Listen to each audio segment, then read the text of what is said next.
Hello, how are you? Back again with our channel, hope you are always healthy.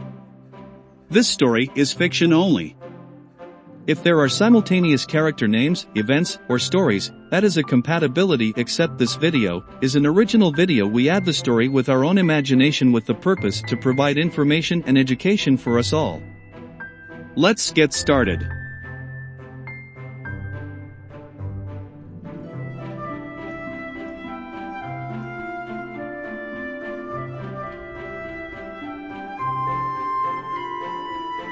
In patients with SCI, there are no main determinants of normal gait, but in recent years, there have been advancements in how the patients can increase the ability to walk. Rehabilitation procedures should focus on the development of outcome by using the neuroplasticity and by using a functional training. The act of learning how to walk as a child, or more frequently, after sustaining an injury or disability, is so-called gait training or gait rehabilitation. In this chapter, we focus on gait training after spinal cord injury, SCI. The purpose of gait training for subjects with SCI is usually to increase walking endurance and to decrease subjects' dependency.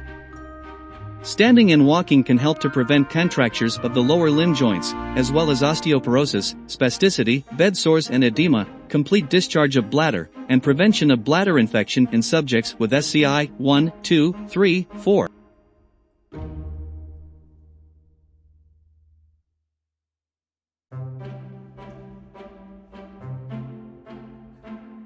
Examples of strength exercises for paraplegic women include seated dumbbell presses, chest presses, bicep curls, tricep extensions, and seated rows. 4. Cardiovascular exercises. Cardiovascular exercises are important for cardiovascular health and endurance. For paraplegic women, options include wheelchair-based activities such as wheelchair racing, wheelchair basketball, wheelchair tennis, or hand cycling. Depending on your level of mobility and fitness, you can also perform activities like arm ergometry, where you use a specialized machine to exercise your arms. 5. Core exercises. Strengthening the core muscles is essential for stability and balance. Seated exercises that engage the abdominal muscles, such as seated crunches or seated leg lifts, can be beneficial. Pilates and yoga adapted for seated or modified positions are also effective for core strengthening. 6. Stretching and flexibility. Regular stretching helps improve flexibility, maintain range of motion, and prevent muscle tightness. Focus on stretching the major muscle groups, including the hamstrings, quadriceps, hip flexors, and shoulders. Gentle stretching exercises can be performed either in a seated position or while lying on your back. Remember, it's important to listen to your body and progress gradually. Start with exercises that are appropriate for your current fitness level and gradually increase intensity or duration as tolerated. Regular physical activity and exercise can have numerous benefits, including improved strength, cardiovascular health, mood, and overall well-being.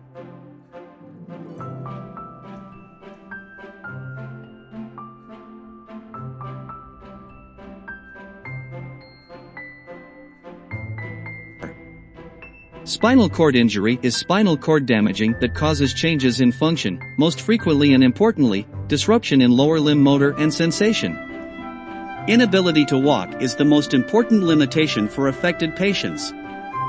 Among lots of serious problems which patients encounter with, but after injury the first question is, will I ever walk again? As a result, retraining the affected patients to achieve walking ability is important. Lovely et al. In 1990 demonstrated neuronal circuits below the level of lesion become activated by an appropriate afferent input. They established that stepping practice plays an important role in training. When the practice of stepping is accomplished, walking can be done more effective than when it is not practiced. In spinal cord, when a motor task wants to be recognized in neural circuit, it should be practiced appropriately and sufficiently. The name of this process is training. De Leon et al. In 1998 and Wurz et al. 2001 stated that appropriate afferent input activate neuronal networks below the level of injury in an SCI patients. An activated neural network generate electromyography activity for suitable function, even in complete SCI without supraspinal input. Dietz et al. In different experiments in human and animals revealed externally assisted walking, with tools and equipment or therapist, when appropriate afferent input will drive to spinal cord, a locomotor pattern will train and muscle activity, EMG, will be turned on even in complete SCI. However, muscle activity in complete SCI is low in comparison with healthy subjects, but muscle EMG will increase by practicing more and more during training sessions. For paraplegic women, exercising and transferring safely can be an important part of maintaining overall health and mobility. Here are some considerations and exercises that can be beneficial. 1. Safety first. Before starting any exercise program, it's crucial to consult with a healthcare professional or a physical therapist who can provide personalized guidance based on your specific needs and abilities. They can help you develop an exercise plan tailored to your condition. 2. Transfer techniques. Transferring from a wheelchair to exercise equipment or the floor requires proper technique and assistance if needed. Some common transfer techniques for paraplegic individuals include sliding board transfers, standing pivots, or using assistive devices like transfer boards or lifts. A physical therapist can teach you the most suitable transfer techniques for your situation. 3. Strength training. Strength exercises help maintain muscle mass, improve bone density, and increase overall strength. Focus on exercises that target the upper body, including the arms, shoulders, chest, and back. Stretching exercises can be beneficial for paraplegic women to maintain flexibility, improve circulation, and prevent muscle atrophy. Here are a few stretching exercises that can be done on a bed. Upper body stretch. Sit on the edge of the bed with legs extended in front of you. Interlace your fingers and stretch your arms above your head. Lean slightly to one side, feeling the stretch along the opposite side of your body. Hold for 15 to 30 seconds and repeat on the other side. Hamstring stretch. Lie on your back with one leg extended on the bed and the other leg bent. Use a towel or resistance band around the sole of your foot and gently pull your leg up. Feel the stretch in the back of your thigh. Hold for 15 to 30 seconds and switch legs. Quadriceps stretch. Lie on your side with your bottom leg straight and your top leg bent at the knee. Reach back and grab your ankle or foot of the top leg. Gently pull your foot towards your glutes, feeling the stretch in the front of your thigh. Hold for 15 to 30 seconds and switch sides. Chest stretch. Sit on the edge of the bed with your back straight. Extend your arms straight behind you, interlace your fingers, and rotate your palms away from your body. Gently lift your arms, feeling the stretch in your chest. Hold for 15 to 30 seconds. Shoulder stretch. Sit on the edge of the bed and cross one arm over your chest. Use your other arm to support the stretching arm by holding your elbow.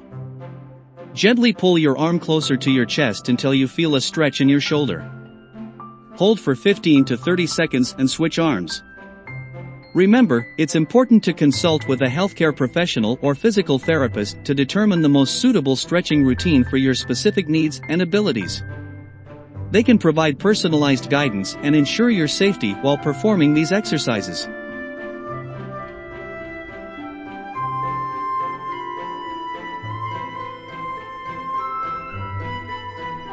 Fine, for the current video, we finished that. If you want to know more about their full story, please subscribe and like this channel. If you have suggestions and input, please comment below. Thank you for watching.